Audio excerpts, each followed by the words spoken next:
फरवरी में राजस्थान के बजट में राजस्थान फाइनेंस मिनिस्टर दिया कुमारी ने विधानसभा में अंतरिम बजट पेश किया था, जिसमें उन्होंने 70,000 पदों पर भर्तियों करने, गोपाल क्रेडिट कार्ड योजना के तहत 1 लाख रुपए तक का interest free short term loans देने और जयपुर के निकट हाईटेक सिटी डेवलप करने, लाडो प्रोत्साहन योजना के तहत गरीब परिवारों की बालिकाओं के जन्म पर 1-1 लाख रुपए का सेविंग बॉन्ड देने सहित कई घोषणाएं की थी। पर सवाल ये आता है कि ये सब खर्चों के लिए पैसा राज्य के पास कहां से आता है? तो स्टेट गवर्नमेंट को सेंट्रल गवर्नमेंट द्वारा पैसा दिया जाता है। सबसे पहले grants in aid from central government, मतलब केंद्र सरकार से अनुदान के रूप में पैसा दिया जाता है। तो ये वो पैसे होते हैं जो सेंट्रल गवर्नमेंट स्टेट को देती है वेरियस स्कीम्स और डेवलपमेंट प्रोजेक्ट्स के लिए। दूसरा होता है share of central taxes, that means केंद्र करों का हिस्सा। तो जो भी central government tax revenue earn करती है उसका कुछ हिस्सा जो है स्टेट के पास भी जाता है। तो सेंट्रल गवर्नमेंट जो टैक्सेस कलेक्ट करती है, जैसे इनकम टैक्स, सेंट्रल जीएसटी, उसका एक हिस्सा स्टेट्स को दिया जाता है। इसे हम रेवेन्यू शेयरिंग भी कहते हैं। पर इसमें अब सवाल आता है कि किस आधार पर बंटता है ये पैसा, ये रेवेन्यू किस आधार पर बंटता है? आई मीन कैसे सेंट्रल गवर्नमेंट डिसाइड करती है कि किस स्टेट को कितना पैसा देना है? तो इसका जवाब है फाइनेंस कमीशन के द्वारा तय किए गए फॉर्मूले के आधार पर। तो देश के सभी राज्यों को विकास की यात्रा में बराबर हिस्सा मिले और सभी साथ साथ आगे बढ़े, ये इंश्योर करने के लिए फाइनेंस कमीशन विभिन्न राज्यों के बीच फंड के बंटवारे का फॉर्मूला तय करता है।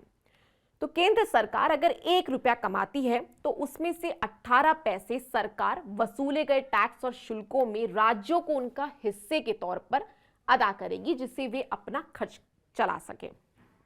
तो सीधा सीधा समझे कि अगर केंद्र सरकार 1 रुपया कमाती है तो उसमें से 18 पैसे जो हैं वो राज्यों को देती है, जिससे वो जो है अपना खर्चा चला सके। पर अब सवाल आता है कि किन पैमानों पे, किन फैक्टर्स के बेसिस पे ये तय होता है कि किसको कितना मिलेगा? तो इन 4 पैमानों से तय होता है ये बंटवारा। तो फाइनेंस कमीशन स्टेट्स के बीच फंड के बंटवारे के लिए 4 पैमाने का इस्तेमाल करती है। तो देश के सभी राज्यों का विकास बराबरी से हो, इसके लिए वित्त आयोग फाइनेंस कमीशन फंड बांटता है। इसके लिए एक फॉर्मूला अपनाता है। इसमें फिस्कल कैपेसिटी, फिस्कल डिसिप्लिन, राज्य की जनसंख्या, राज्य का क्षेत्रफल ध्यान में रखा जाता है। सबसे ज्यादा 47.5% वेटेज जो है वो फिस्कल कैपेसिटी का है। तो फिस्कल कैपेसिटी का मतलब होता है किसी सरकार, गवर्नमेंट की एबिलिटी, योग्यता to generate revenue through taxation, मतलब कर लगा के, और अदर मीन्स, अदर अन्य स्रोत से कितना पैसा जो है एक राज्य कमा सकती है। तो ये एबिलिटी डिटरमाइन करती है कि सरकार कितने एफिशिएंटली अपने लोगों से पैसा कलेक्ट कर सकती है और फिर उस पैसे को डेवलपमेंट प्रोजेक्ट्स, वेलफेयर स्कीम्स और पब्लिक सर्विसेज के लिए यूज कर सकती है। दूसरा सबसे ज्यादा वेटेज पॉपुलेशन का है। इसे फंड के बंटवारे में 15 फाइनेंस कमीशन ने 25% वजन दिया है। तीसरे नंबर पर आता है 17.5% वेटेज के साथ फिस्कल डिसिप्लिन है, जबकि 10% वेटेज क्षेत्रफल को दिया गया है। चूंकि पॉपुलेशन एक बड़ा फैक्टर है, इस कारण केंद्र के फंड के बंटवारे में उत्तर प्रदेश, बिहार, मध्य प्रदेश और पश्चिम बंगाल जैसे राज्यों का हिस्सा बड़ा हो जाता है। तो आज की स्टोरी आपको कैसी लगी हमें कमेंट सेक्शन में जरूर बताएं और चैनल को लाइक, शेयर, सब्सक्राइब करना ना भूलें। इस तरह की और वीडियो देखने के लिए हमारे YouTube चैनल को सब्सक्राइब करें और बेल आइकन को दबाना ना भूलें। यदि आप हमारा वीडियो Facebook पर देख रहे हैं तो पेज को लाइक और फॉलो जरूर करें। हमारे अन्य सोशल मीडिया पेजेस से भी जुड़ें।